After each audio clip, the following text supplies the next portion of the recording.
নমস্কাৰ প্ৰিয় দৰ্শক, দিনটোৰ আটাইতকৈ বেছি গুৰুত্বপূৰ্ণ খবৰসমূহৰ সৈতে আপোনাক ৰাইজৰ বাতৰিলৈ স্বাগতম জনাইছোঁ। আজি অসমীয়া কাতি মাহৰ 4 তাৰিখ আৰু ইংৰাজী 22 অক্টোবৰ।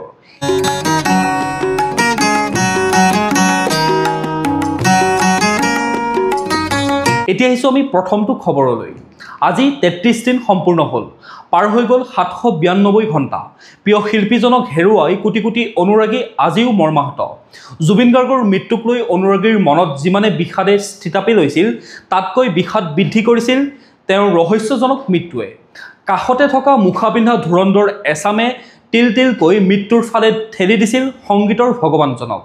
মৃত্যুৰ পিছতে অভিযোগ উত্থাপিত হোৱা সকলোবোৰক লৈ চৰকাৰে আইনী ব্যৱস্থা গ্ৰহণ কৰিলেও যেন সুখী নহয় কোনো অনুৰাগী।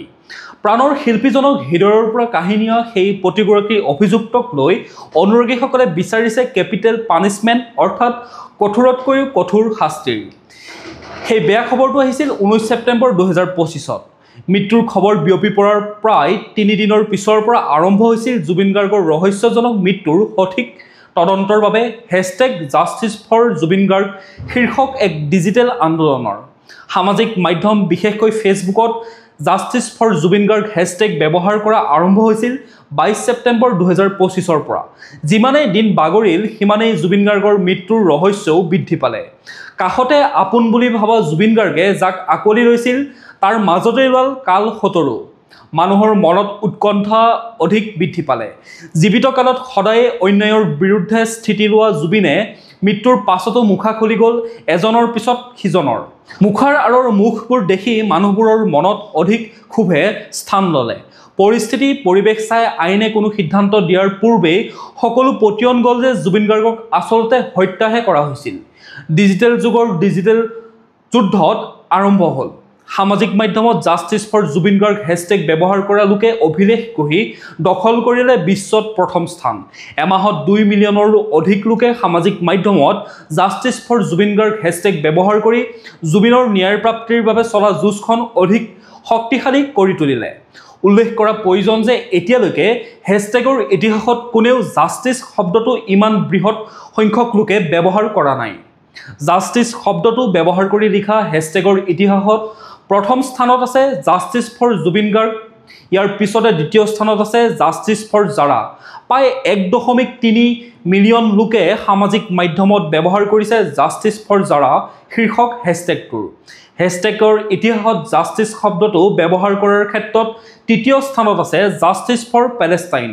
প্ৰায় 7,53,000 লোকে সামাজিক মাধ্যমত ব্যৱহাৰ কৰিছিল জাষ্টিছ ফৰ পেলেষ্টাইন শীৰ্ষক হেছটেগটোৰ।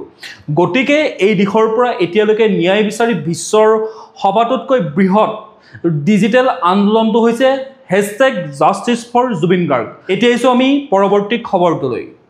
8 নৱেম্বৰত অসমলৈ আহিব কেন্দ্ৰীয় বিত্তমন্ত্ৰী নিৰ্মলা সীতাৰমণ। দেশৰ স্বাধীনতাৰ হকে প্ৰাণ আহুতি দি সমগ্ৰ বিশ্বতে গহপুৰৰ নাম জিলিকাই তোলা বীৰাংগনা কনকলতা বৰুৱা নামেৰে গহপুৰৰ ভোলাগুৰি চাহ বাগিচাত নিৰ্মাণ হ'ব কনকলতা বৰুৱা ৰাজ্যিক বিশ্ববিদ্যালয়।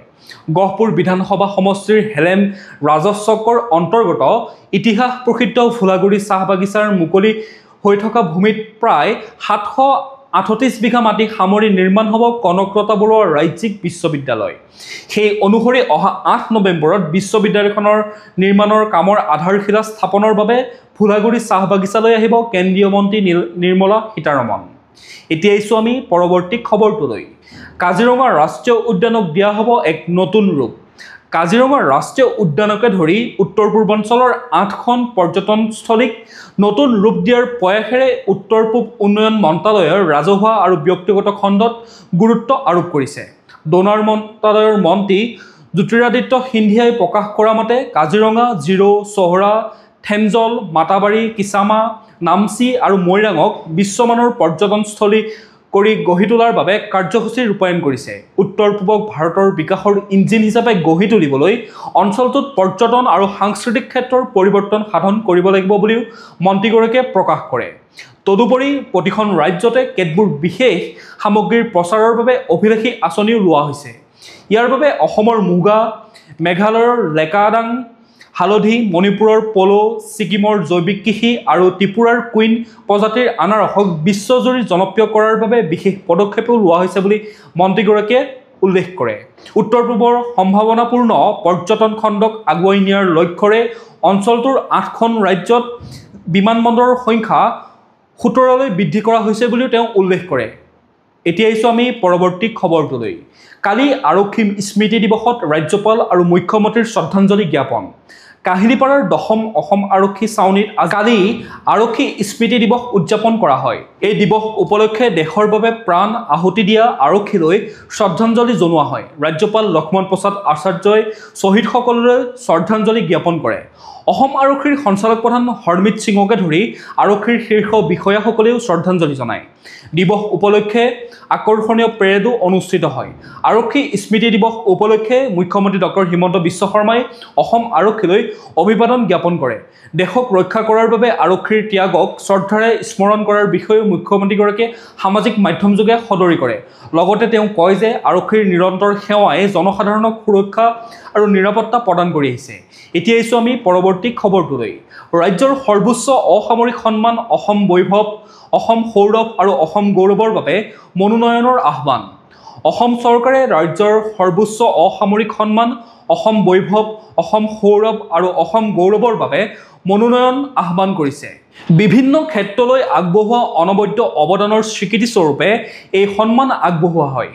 এগৰাকী ব্যক্তিয়ে নিজকে বা আন এগৰাকী ব্যক্তিক এই সন্মানৰ বাবে মনোনীত কৰিব পাৰিব। আসাম চিভিলিয়ান awards.assam.gov.in পৰ্টেলৰ জৰিয়তে লাভ কৰা মনোনয়নসমূহকহে বৈধ হিচাপে বিবেচনা কৰা হ'ব। মনোনয়ন দাখিলৰ অন্তিম দিন হৈছে 20 নৱেম্বৰ। এই সন্মান লাভ কৰাসকলে নগদ ধনৰ পুৰস্কাৰ, চৰকাৰী আৰু তালিকাভুক্ত ব্যক্তিগত চিকিৎসালয়ত 5 লাখ টকালৈকে বিনামূলীয়া চিকিৎসাৰ সুবিধা, চৰকাৰী আৱৰ্ত ভৱন, অতিথিশালা আৰু অসম ভৱনত বিনামূলীয়া থকা খোৱাৰ ব্যৱস্থাকে ধৰি কেইবাটাও সুবিধা লাভ কৰিব পাৰিব। এতিয়া আহিছোঁ আমি পৰৱৰ্তী খবৰটোলৈ। জুবিনৰ মৃত্যু প্ৰসংগ। চৰকাৰে ভুল কৰিলেও ন্যায়পালিকাই ভুল নকৰে। মুখ্যমন্ত্ৰী ডক্টৰ হিমন্ত বিশ্ব শৰ্মাই আজি জুবিন গাৰ্গৰ মৃত্যুৰ ঘটনাক লৈ মন্তব্য কৰি কয় যে চৰকাৰে যদি ভুল কৰেও ন্যায়পালিকাই কেতিয়াও ভুল নকৰে। তেওঁ উল্লেখ কৰে যে উচ্চ ন্যায়ালয়ে ইতিমধ্যে তদন্ত আৰম্ভ কৰিছে আৰু আৰক্ষীৰ তদন্তৰ প্ৰতিবেদনো শীঘ্ৰে ন্যায়পালিকাৰ হাতত দিয়া হ'ব। মুখ্যমন্ত্ৰী ডক্টৰ শৰ্মাই অসমবাসীক আহ্বান জনাই কৈছে যে গণতান্ত্ৰিক দেশৰ নাগৰিক হিচাপে ভাৰতৰ ন্যায়পালিকাৰ ওপৰত বিশ্বাস ৰাখিব লাগে। তেওঁ স্পষ্ট কৰি কয় যে জুবিন গাৰ্গৰ মৃত্যুৰ গোচৰত ফাষ্ট ট্ৰেক আদালতত শুনানি হ'ব আৰু তদন্ত প্ৰক্ৰিয়া সম্পূৰ্ণৰূপে ন্যায়পালিকাৰ নিৰীক্ষণত চলি আছে। এতিয়া আহিছোঁ আমি পৰৱৰ্তী খবৰটোলৈ। পদত্যাগ কৰাৰ সম্পৰ্কে কি ক'লে মুখ্যমন্ত্ৰীয়ে? মুখ্যমন্ত্ৰী ডক্টৰ হিমন্ত বিশ্ব শৰ্মাই পদত্যাগ কৰিলে 50% আন্দোলন কমি যাব। গৌৰৱ গগৈক মুখ্যমন্ত্ৰী পাতিলে বাকী থকা 50% নোহোৱা হ'ব। একাংশই এই আন্দোলনক জুবিনক ন্যায় দিবৰ বাবে আন্দোলন কৰা নাই। এয়া গৌৰৱ গগৈক মুখ্যমন্ত্ৰীক সজোৱাৰ আন্দোলন। যোৱা 4 বছৰত কোনো সুযোগ পোৱা নাছিল। বাক্সাৰ নিকাচিত উপস্থিত হৈ এই মন্তব্য প্ৰদান কৰে মুখ্যমন্ত্ৰী ডক্টৰ হিমন্ত বিশ্ব শৰ্মাই। বাক্সাৰ ঘটনাৰ মূল দোষী সাংবাদিক বুলিও তাৎপৰ্যপূৰ্ণ মন্তব্য কৰে মুখ্যমন্ত্ৰীগৰাকীয়ে। তেওঁ লগতে কয় যে অভিযুক্তসকল জামিন পালেহে হুলস্থুল হ'ব লাগিছিল। জামিন নোপোৱাৰ বাবে প্ৰেৰণ কৰা হৈছিল কাৰাগাৰলৈ। গতিকে ন্যায়ৰ প্ৰক্ৰিয়াত চৰকাৰ জয়ী হৈছে। ন্যায়ৰ প্ৰক্ৰিয়াটো মানুহে বুজিব লাগিব। ভাৰতৰ ন্যায়পালিকাৰ ওপৰত বিশ্বাস ৰাখিব লাগিব। ফাষ্ট ট্ৰেক আদালতৰ দ্বাৰা গোচৰটোৰ তদন্ত প্ৰক্ৰিয়া আগবাঢ়িব। উল্লেখযোগ্য যে বাক্সাত 15 অক্টোবৰত জিলা কাৰাগাৰত সংঘটিত হোৱা অপ্ৰীতিকৰ পৰিস্থিতিৰ বুজ লোৱাৰ উদ্দেশ্যে মঙলবাৰে বাক্সাত উপস্থিত হৈছিল মুখ্যমন্ত্ৰীগৰাকীয়ে আৰু তাতে তেওঁ এইদৰে মন্তব্য কৰা দেখা যায়। এতিয়া আহিছোঁ আমি পৰৱৰ্তী খবৰটোলৈ। ন্যায়ৰ দাবীত এইবাৰ চৰাইদেউৰ পৰা জুবিন ক্ষেত্ৰলৈ পদযাত্ৰা 2 যুৱকৰ। চৰাইদেউ জিলাৰ লংপটীয়াৰ 2 যুৱকে জুবিন গাৰ্গৰ ন্যায় বিচাৰি লংপটীয়াৰ পৰা সোণাপুৰস্থিত জুবিন ক্ষেত্ৰলৈ পদযাত্ৰা আৰম্ভ কৰিছে। লংপটীয়াৰ বিতুপন গগৈয়ে চলিত মাহতে জুবিন গাৰ্গৰ ন্যায় বিচাৰি যোৰহাটলৈ মাৰাথন দৌৰেৰে প্ৰতিবাদ কৰাৰ পাছতে পুনৰ বিতুপন গগৈয়ে সতীৰ্থ শান্তনু চেতিয়াৰ সৈতে আৰম্ভ কৰিছে পদযাত্ৰা। জুবিনবিহীন এটা মাহ অতিক্ৰম কৰাৰ পাছতো ন্যায় নোপোৱাত ক্ষোভ প্ৰকাশ কৰাৰ লগতে তদন্ত প্ৰক্ৰিয়া ক্ষিপ্ৰতাৰে আগবঢ়োৱাৰ দাবীত 2 যুৱকে আৰম্ভ কৰিছিল এই পদযাত্ৰা। এতিয়া আহিছোঁ আমি পৰৱৰ্তী খবৰটোলৈ। চৰকাৰৰ বিৰুদ্ধে হুংকাৰ প্ৰশিক্ষণপ্ৰাপ্ত গৃহৰক্ষী সন্থা আৰু সদৌ অসম গৃহৰক্ষী স্বেচ্ছাসেৱক কল্যাণ সমিতিৰ 2024 নিৰ্বাচনত দিব উচিত প্ৰত্যুত্তৰ। মুখ্যমন্ত্ৰী ডক্টৰ হিমন্ত বিশ্ব শৰ্মাৰ নেতৃত্বাধীন চৰকাৰৰ কাৰ্যকলাপৰ অন্তিম সময়ত চৰকাৰখনৰ বিৰুদ্ধে গৰজি উঠিছে প্ৰশিক্ষণপ্ৰাপ্ত গৃহৰক্ষী সন্থা আৰু সদৌ অসম গৃহৰক্ষী স্বেচ্ছাসেৱক কল্যাণ সমিতি। ৰাজ্যৰ মুঠ 26,000 গৃহৰক্ষী আছে যদিও একে সময়ত মাত্ৰ 16,000 গৃহৰক্ষী বৰ্তমান কৰ্তব্যত নিয়োজিত হৈ থকাৰ বিপৰীতে আন 10,000 গৃহৰক্ষী বছৰটোৰ 6 মাহে কৰ্মহীন হৈ থাকিবলগীয়া হোৱা বুলিও দাবী কৰি মুখ্যমন্ত্ৰী ডক্টৰ হিমন্ত বিশ্ব শৰ্মাৰ নেতৃত্বাধীন চৰকাৰৰ বিৰুদ্ধে সোচ্চাৰ হৈ পৰে প্ৰশিক্ষণপ্ৰাপ্ত গৃহৰক্ষী সন্থা।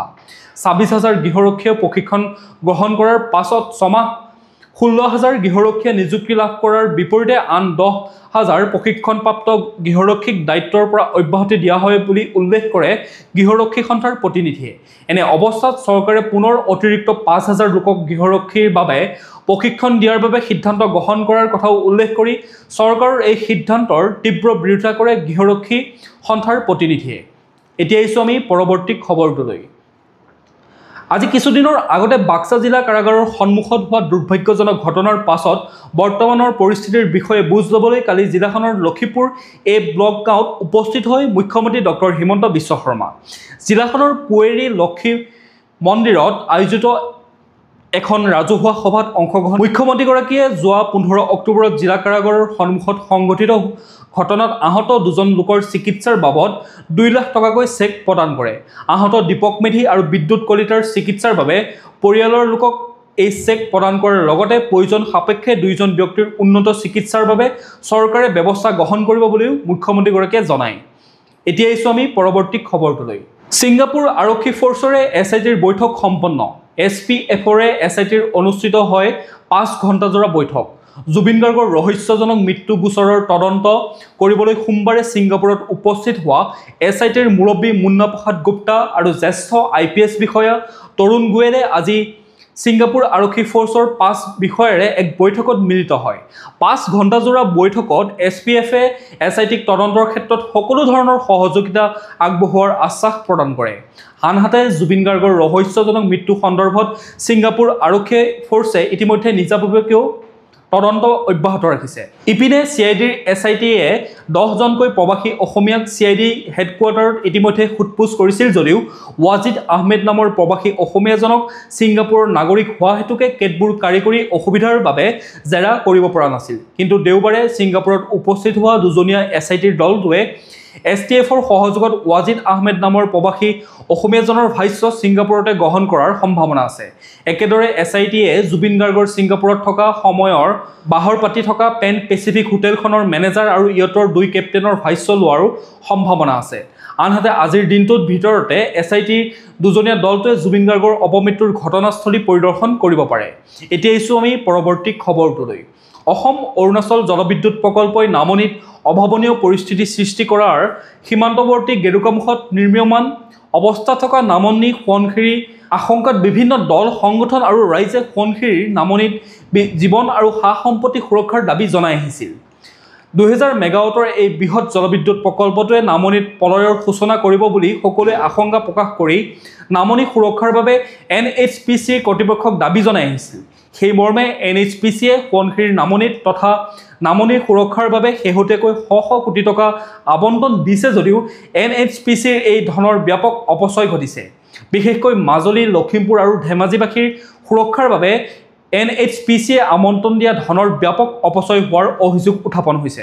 উল্লেখযোগ্য যে NHPCয়ে বিভিন্ন ঠিকাদাৰক নিবিদাৰ জৰিয়তে সোৱণশিৰিৰ খহনীয়া প্ৰতিৰোধৰ বাবে জিঅ'বেগ আৰু জালি স্থাপনৰ লগতে গাইড বান্ধ নিৰ্মাণৰ ঠিকা আবণ্টন দি আহিছে যদিও এতিয়া ঘোনাখেতিৰ কলিয়নী বামুণীজালত জিঅ'বেগ স্থাপনৰ নামত চূড়ান্ত অনিয়ম তথা প্ৰহসনৰ সৃষ্টি হৈছে।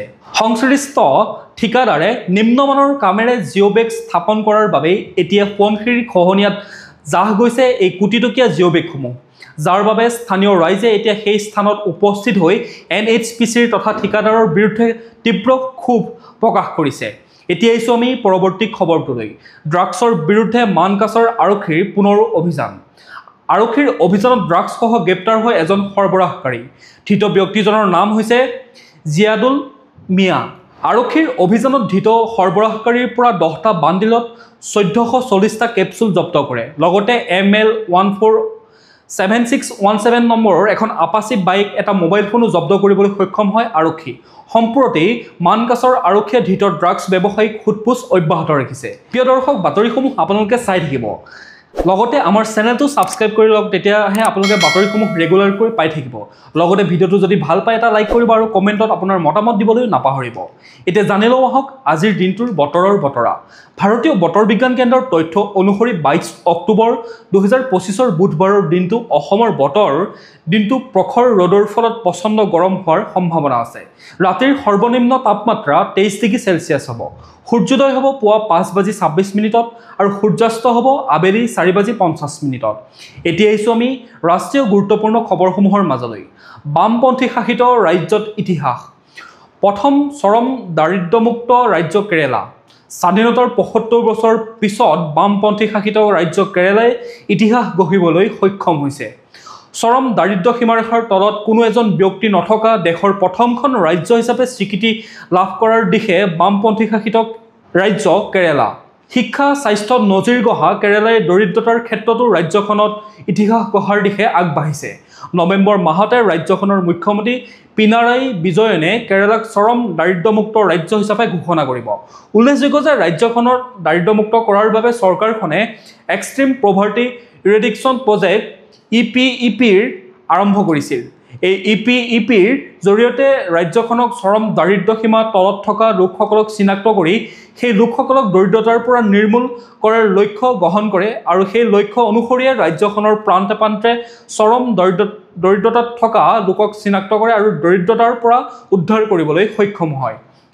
এতিয়া আহিছোঁ আমি পৰৱৰ্তী খবৰটোলৈ। হিন্দী বোলছবি জগতৰ বিশিষ্ট অভিনেতা গোৱৰ্ধন আসৰানীৰ মুম্বাইত দেহাৱসান। হিন্দী বোলছবি জগতৰ বিশিষ্ট অভিনেতা গোৱৰ্ধন আসৰানীৰ কালি মুম্বাইত দেহাৱসান ঘটে।